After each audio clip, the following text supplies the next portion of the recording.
Ada Udah siapa? dari Gebu Minang. Halo Bang.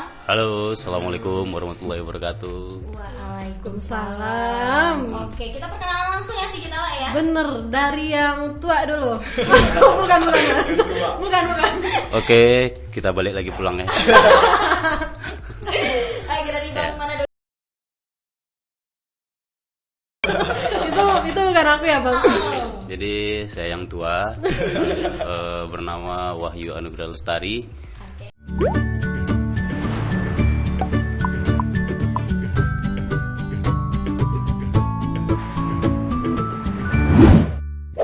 Dan gue hari ini bahagia banget karena kedatangan pemuda-pemuda cakep gak sih DJ Ca? Iya benar banget, pemuda cakep dan tentunya produktif untuk usia muda.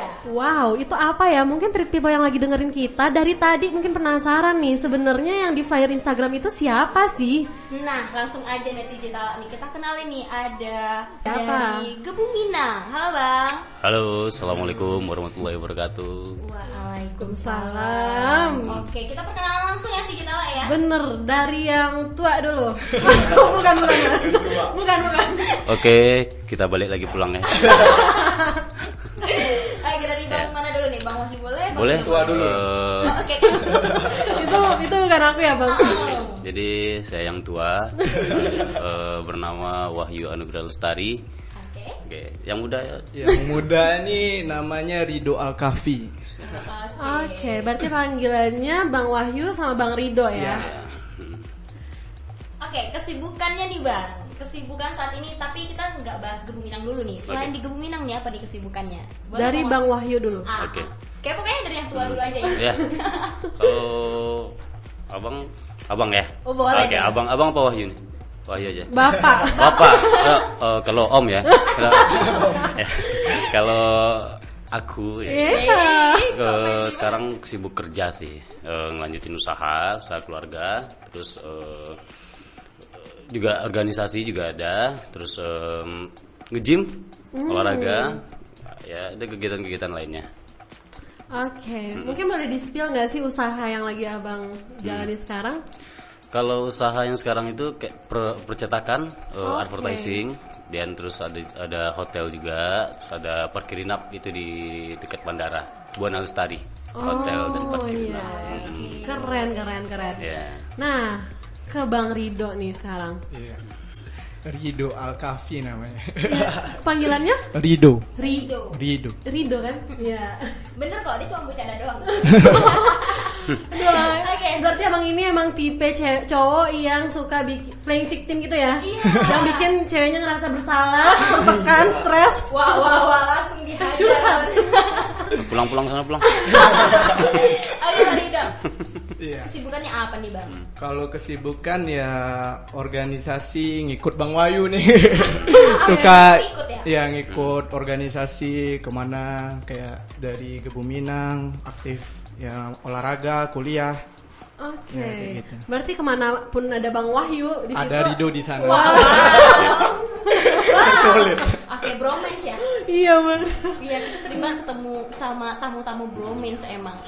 Nah, mungkin Bang Rido bisa spill ininya deh. Universitas lagi di mana nih sekarang? Kalau Rido kuliah sama-sama yang tetua kita ini, Om Wahyu ini. Jadi kuliah dulu di Fakultas Hukum Unan sama Bang Wahyu. Saya angkatan 18, Bang Wahyu angkatan 15 tapi udah SH. Wah, Alhamdulillah. Alhamdulillah. Baru bulan Desember kemarin Bang? Oh enggak? Iya, paling lama juga. Kayak ngikutin jejak Bang Wahyu juga nih. Jangan lama. lah, jangan. Oh, jangan. Jangan dituruti yang bagus-bagus. Iya, benar. Setuju tuh, yang diikutin yang bagus-bagus aja. Iya. Nah, Itu nggak bagus. oh nggak bagus. Nggak bagus. 5 tahun kuliah itu nggak bagus. Nggak bagus. Ya, 5 tahun aja bisa kayak gini. Iya. Apalagi ikut 3,5. Wow. Sangat down to earth. Bener, ternyata merendah untuk meroket ya Iya, DJ bener Ica. banget. Nah, DJ Tala apa nih selanjutnya nih? Nah, dari tadi kan kita udah tahu nih, udah kenal sama Bang Wahyu dan Bang Rido. Sekarang itu yang bikin penasaran, apa sih itu pemuda Gebu Minang? Oke, siapa yang jelasin nih? Jelasin ketua. Oke.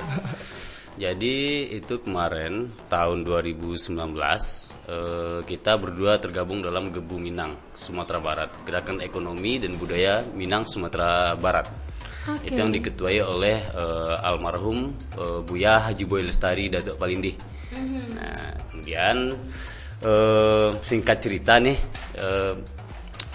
kita dengar berita ya waktu tahun 2019 itu ada berita dari Wamena yang di Papua.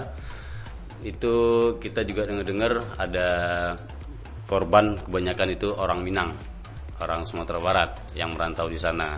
Nah, kami selaku pemuda yang masih memiliki jiwa yang meronta-ronta, masih memanas lah. Jadi kami ngelihat berita, ngelihat video-video yang nggak enak itu ya, ada yang dibacok, ada yang yes dan sebagainya. Itu kami bingung mau apa yang mau dilakukan. Pertama kami mikir mau pergi ke sana kan nggak mungkin, jauh. Yang pertama itu kan saudara kita di sana, jadi kita nggak boleh melakukan semacam perlawanan dan sebagainya. Itu biar hukum saja yang bertindak. Kemudian yang kedua, kami mau berangkat ke sana itu alasannya ya nggak mungkin karena takut juga. Itu kan takut ya, kena bacok juga kan. Mungkin kita menyelamatin orang di sana, nanti di berita malah kita yang diselamatin kan. Wahyu dan Ridho dua sekawan. Maksudnya itu kan masih mahasiswa hukum ya. Dua orang mahasiswa hukum dibacok gitu kan. Nah, jadi kami punya inisiatif mengumpulkan teman-teman. Ridho kumpulkan teman-teman, kumpulin teman-teman nanti abang kumpulin teman-teman juga. Nah, jadi kita kumpulkan donasi. Kita itu jalan ada sekitar 2 mingguan ya, Iya, 2 mingguan. Kemudian kita dengar berita itu ada salah seorang korban juga yang dipulangkan dari Papua. Itu ibu-ibu yang kisahnya cukup tragis juga ya, dia di dalam rumah itu dikepung sama orang-orang di situ. Dikepung, kemudian sempat lari tapi sempat panah itu nancap di tangan, dan anaknya juga tancap panah juga. Itu umurnya sekitar 3 tahun kalau nggak salah kemarin itu. Jadi kami jenguk ke rumah sakit. Nah, itu saya sempat nangis juga di sana kan. Walaupun badan kekar gini ya, nangis bisa juga. Itu membuktikan. Ya, itu aja baru denger ceritanya sekarang itu merinding ya tadi. Iya, benar-benar. Nah, jadi lanjut nih. Nah, iya. jadi setelah kami itu bukan proker sih, cuman kayak ide inisiatif kami, tapi kami masih tetap kumpul. Nah,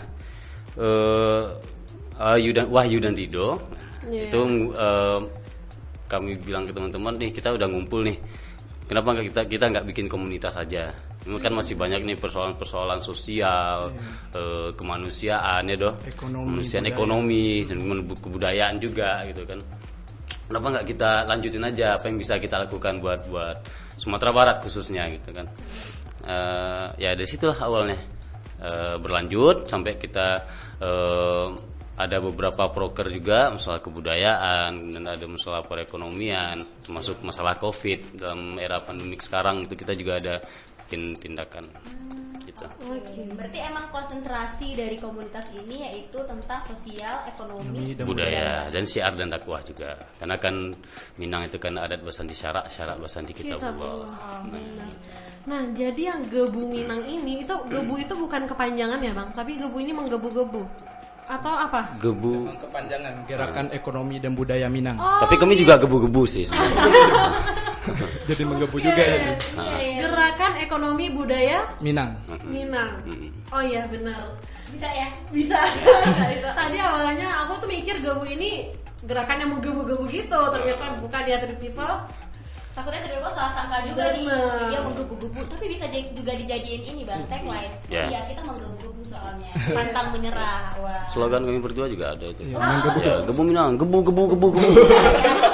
Enggak gitu ya. Kayaknya ini baru diciptakan saat duduk di sini. Aduh. Ini banget kan. Nah, oke deh, kita lanjut lagi dari penjelasan Bang Wahyu tadi nih. Mungkin kita tanya ke Bang Ridho lagi. Yang dilakukan komunitas ini tuh apa aja gitu, Bang? Yang dilakukan oleh pemuda Gebu Minang itu ada berjalan dalam ekonomi, namanya kan Gebu Minang, ekonomi dan budaya Minang.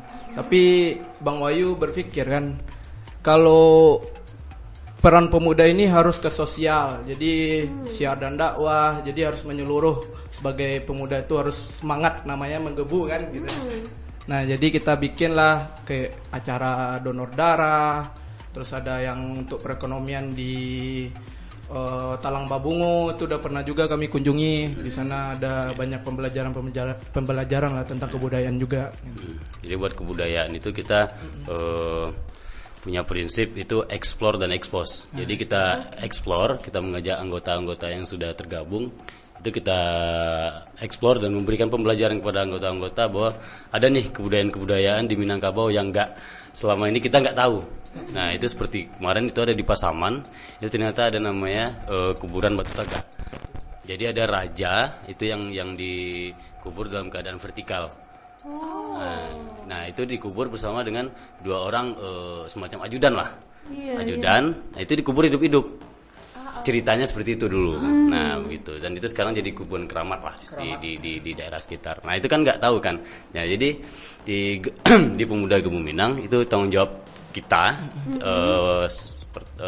inti dari Pemuda Gebu Minang mengajak anggota-anggota buat mengeksplor. Nah, kita setelah dieksplor, apa tanggung jawab ke mereka? Itu adalah mengekspos keluar. Kita ekspos keluar, kita perkenalkan bahwa kita memiliki kebudayaan-kebudayaan yang unik.